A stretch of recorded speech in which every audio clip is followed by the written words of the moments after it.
ગરબાડા પોલીસની drone technology સાથે કાર્યવાહી, જેમાં દારૂની હાટડીઓ પર રેડ કરવામાં આવી।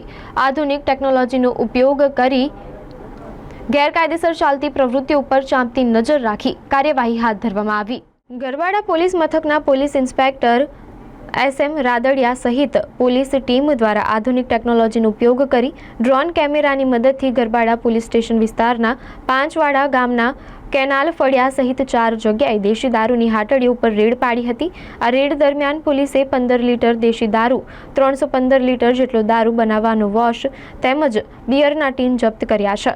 આ ઉપરાંત એક શખ્સને પણ ઝડપી પાડવામાં આવ્યો છે। આ સાથે ગરબાડા પોલીસે ગરબાડા વિવિધ વિસ્તારોમાં પણ ડ્રોન કેમેરા દ્વારા સર્વેલન્સ હાથ ધરવામાં આવ્યું હતું। આમ ગરબાડા પોલીસ આધુનિક ટેકનોલોજીનો ઉપયોગ કરી ડ્રોન મારફતે ગેરકાયદેસર પ્રવૃત્તિઓ પર ચાંપતી નજર રાખી રહી છે।